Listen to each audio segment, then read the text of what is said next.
Hello everyone, welcome back. आज हम लोग एक नया पेपर स्टार्ट करने वाले हैं जो कि है नेट 2024 जून सेशन का।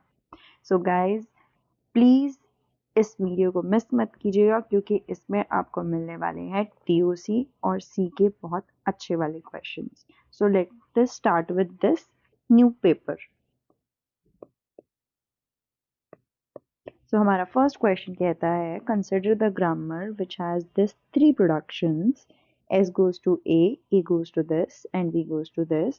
और हमारा अगर आई नोट का क्लोजर ये है तो हमसे पूछा गया है कि आई नोट से डॉलर के गो टू में कितने आइटम्स होंगे।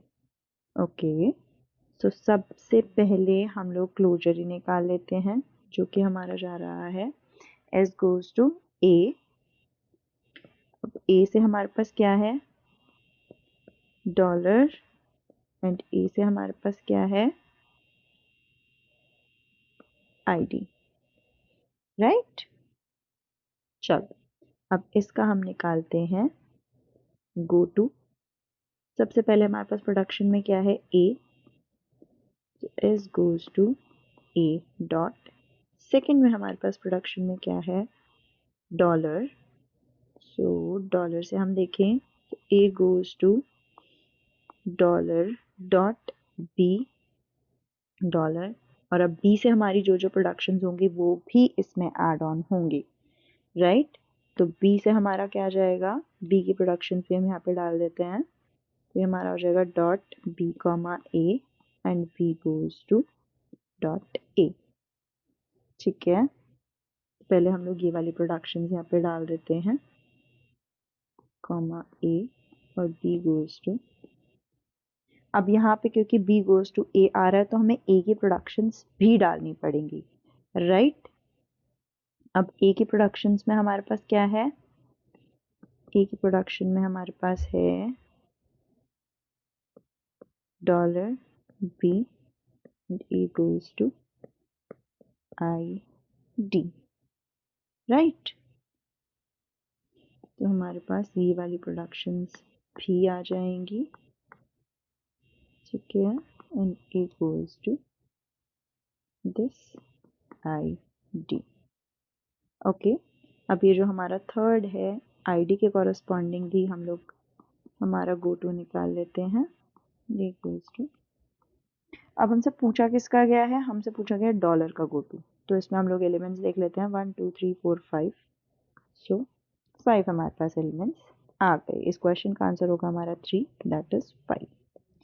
Okay, now let us come to the second question, that is 52th question. Consider the grammar T goes to QX, Q goes to RS, R goes to Y or epsilon, and Z goes to Z and epsilon. So हमारे पास X, Y, Z terminals हैं and T, Q, R, S non-terminals हैं. Okay, what would the follow of non-terminal R? Guys, जब भी हम follow निकालते हैं ना, follow निकालने के लिए हम लोग राइट हैंड साइड में देखते हैं कि आर कहाँ लाई कर रहा है। तो आप इस वाले में देखेंगे तो आर हमारा इस साइड यहाँ लाई कर रहा है, ठीक है। तो follow of R is, R से हम क्या क्या ले सकते हैं, वाई, ठीक है।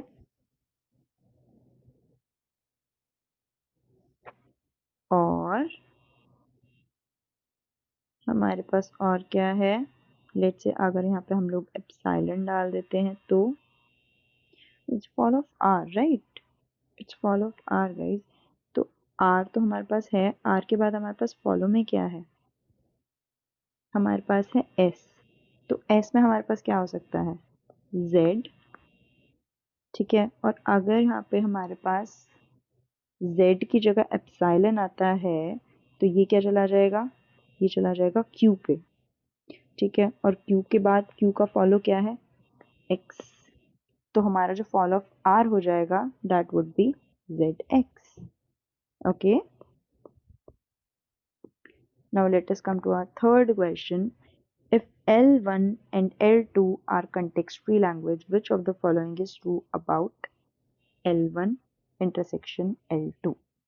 So guys, let us see the options for this. L1 intersection L2 is a context free grammar.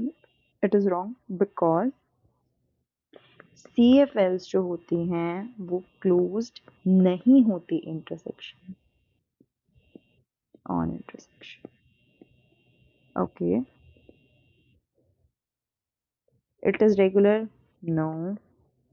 It is recursively enumerable and it is recursively context sensitive. Okay. ये दोनों हो सकती हैं. Why? देखो हमारे पास जो डायग्राम होता है रिकर्सिव इन्यूमरेबल सबसे बड़ा सेट होता है, उसके बाद CSL होता है, उसके बाद CFL होता है और उसके बाद RL होता है. ठीक है. So you can say that CFL is a subset of CSL, subset of RE. ठीक है.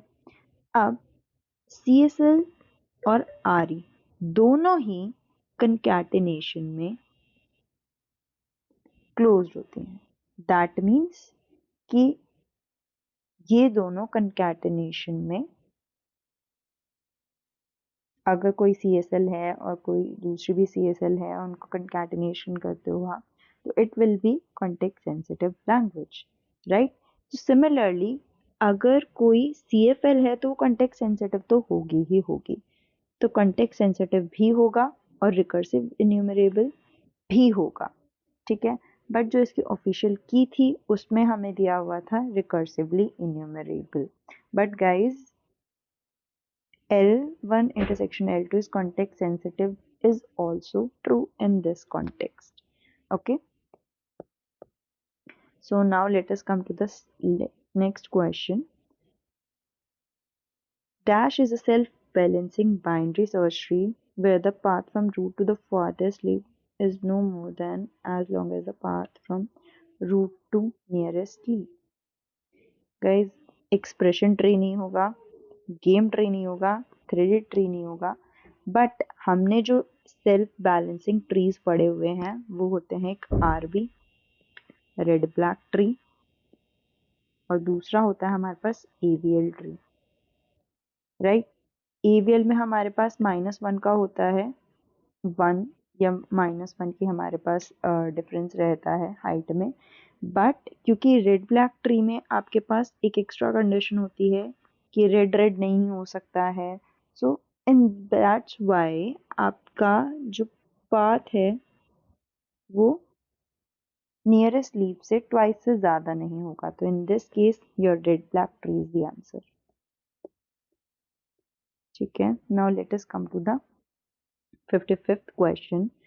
And guys, now your C questions are being started, so please have a look and please pay attention. So this is an array और इसमें हम लोगों ने एक pointer में इस एरे को डाल दिया है और हम प्रिंट कर रहे हैं *p++. गाइस हमेशा याद रखना *p++ कर रहे हो तो आपकी वैल्यू प्रिंट होती है. ठीक है. एंड क्योंकि इसका मतलब क्या होता है, P++ का मतलब होता है कि you are increasing the value of *p. However, ये हमेशा आपका नेक्स्ट स्टेटमेंट में रन होता है. दैट मीन्स ये पहले असाइन हो जाता है और उसके बाद ऐड होता है. ठीक है. वेयर एज ++p में क्या होता है कि पहले वो ऐड होता है उसके बाद वो असाइन होता है. ठीक है. So that is the difference here. अब अगर आप इसमें यहाँ पे P++ प्रिंट करते हो तो पहले 1 प्रिंट हो जाएगा and after that the value of P would increase, right. Whereas in this statement P+1 आपका डायरेक्ट हो रहा है. ठीक है. तो प्लस तो हो ही चुका था, अब जो वैल्यू प्रिंट होगी वो क्या होगी 3. ठीक है. तो इसमें हमारा जो आंसर होगा वो होगा 1,3. ये आपका पोस्ट इंक्रीमेंट है और ये आपका प्री इंक्रीमेंट है. ओके. सो पोस्ट इंक्रीमेंट में हमेशा याद रखना कि आपकी पहले वैल्यू असाइन होती है उसके बाद इंक्रीमेंट होती है. ठीक है. Now let us come to our 56th question. Include stdio, temp, fun.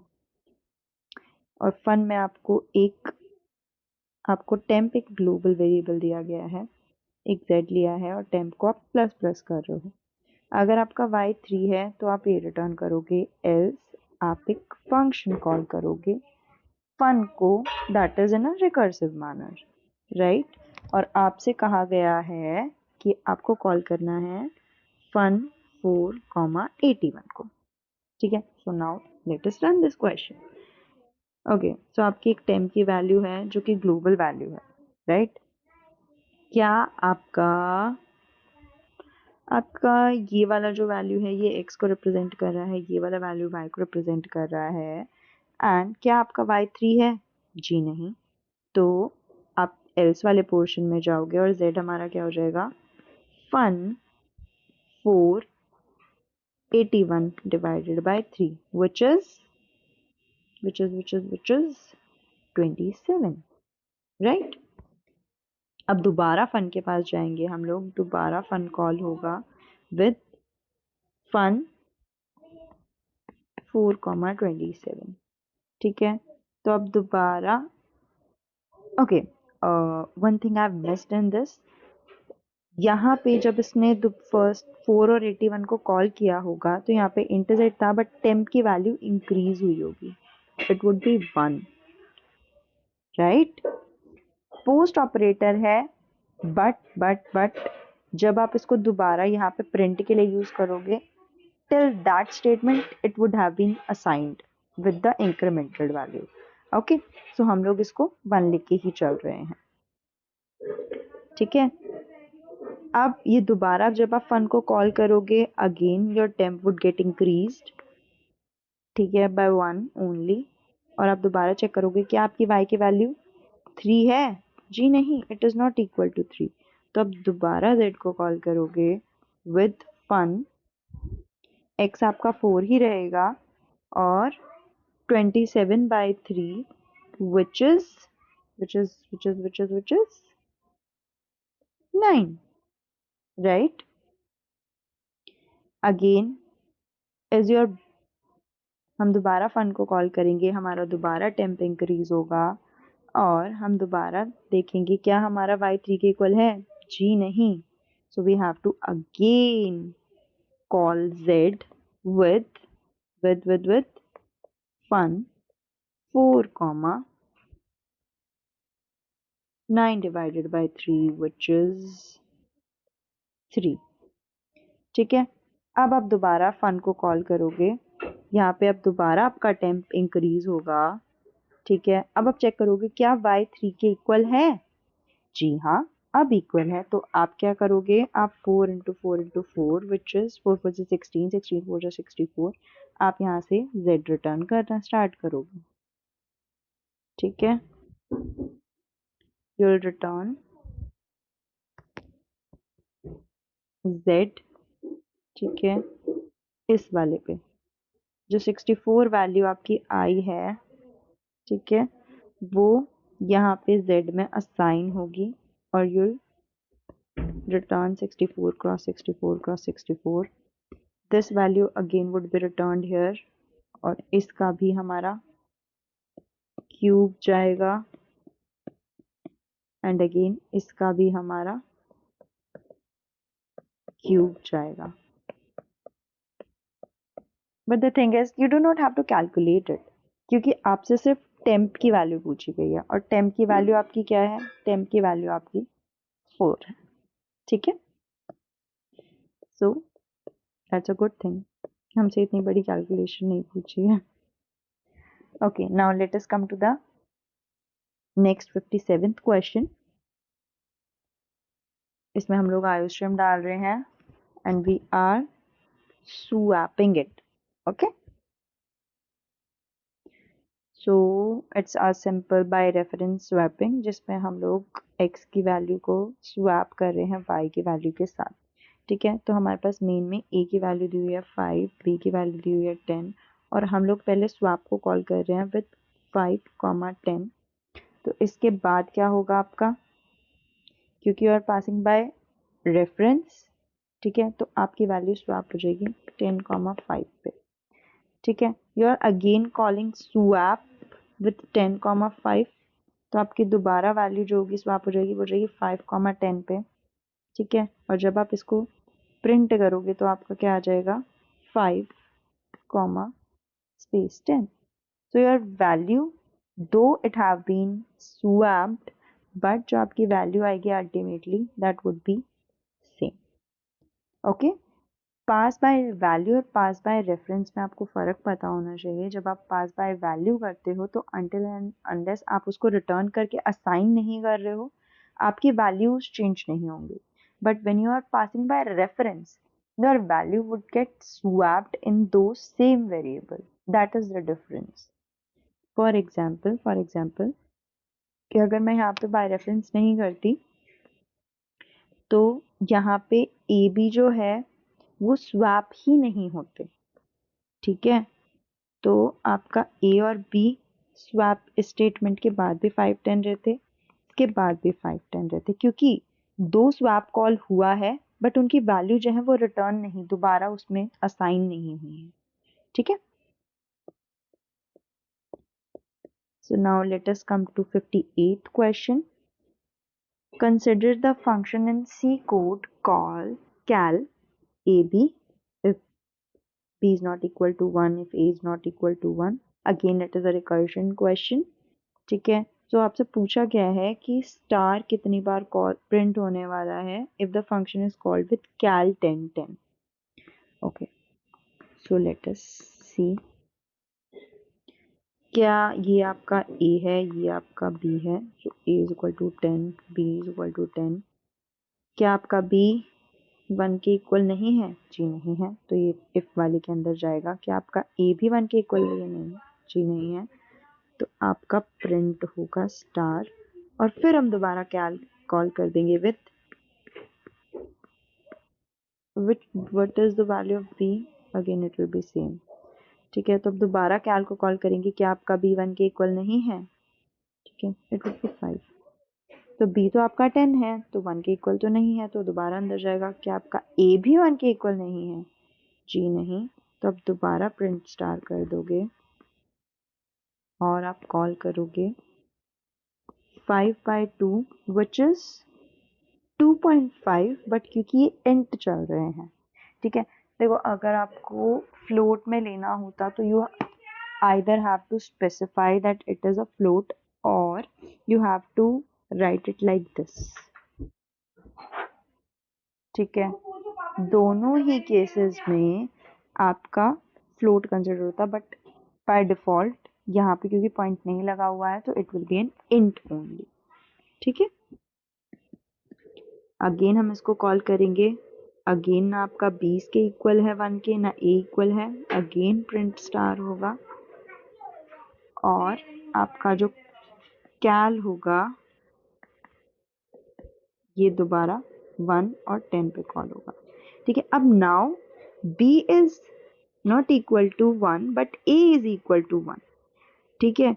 तो इस वाली लूप में ना जाके अब आपका जो B होगा वो B -1 यानी कि 9 आ जाएगा, और कैल जो होगा आपका दोबारा कॉल होगा विद 9, ठीक है। So guys this process will go on until and unless आपका B भी माइनस हो के 1 ना आ जाए। So you can observe for B 10 के लिए आपने कितनी बार प्रिंट को कॉल किया है? 1, 2 एंड 3, ठीक है, 3 टाइम। सिमिलरली जब 9 होगा तो भी सेम प्रोसेस रिपीट होगा, 3। B 8 के लिए भी सेम प्रोसेस रिपीट होगा, B 7 के लिए भी सेम प्रोसेस रिपीट होगा, ठीक है, अंटिल जब तक B 2 रहता है तब तक, ठीक है। B 1 होते ही आपका ये बाहर आ जाएगा, राइट। तो B 1 के लिए हम प्रिंट नहीं कर पाएंगे, तो हमारे पास ये कितने नंबर्स होंगे? इट विल बी 9 नंबर्स, 9 बारी ये 3 की लूप में प्रिंट करेगा, तो 9 into 3 is 27, ठीक है। तो आपका 27 बार स्टार प्रिंट होगा, okay. So now let us come to the theory question of software engineering. In software configuration management, what is the primary purpose of version control? Guys, what is version control? Version control का नाम आप लोगों ने सुना होगा GitHub में। ठीक है, गिटहब में होता क्या है कि when you are working on some project, तो आपने उसकी एक कॉपी बना ली, now you have made some changes in it to let's say increase the functionality or by adding anything in it। ठीक है, तो आप क्या करते हो कि आप इस वाले को वर्जन 1 बना देते हो, जो आपने नया अपडेटेड कोड बनाया उसको वर्जन 2 बना देते हो, इन केस कि आपको फ्यूचर में कुछ जो नया वाला कोड आपने लिखा था, आपने उसमें कुछ एरर है आपको लग रहा है, and you do not want that facility, so you do not want that the previous version, the earlier version should get wasted or should get deleted। ठीक है, तो आप क्या करते हो कि हर एक वर्जन की कॉपीज बनाते हो।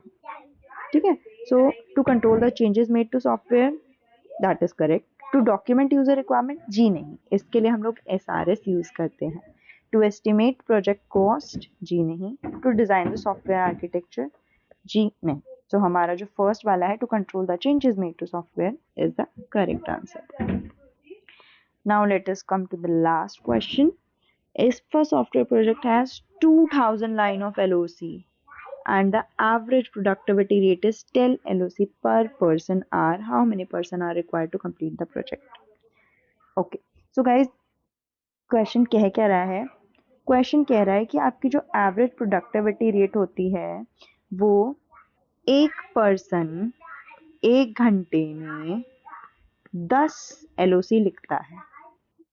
ठीक है, आपको कितना कोड लिखवाना है? आपको 2000 लिखवाना है। ठीक है, अब वो कह रहा है कि कितने पर्सन पर आवर काम करेंगे या आवर्स काम करेंगे कि आपका जो प्रोजेक्ट है वो कंप्लीट हो जाए। ठीक है, तो इसको हम लोग यूनिटरी मेथड से कर सकते हैं कि 10 LOC 1 P1 R।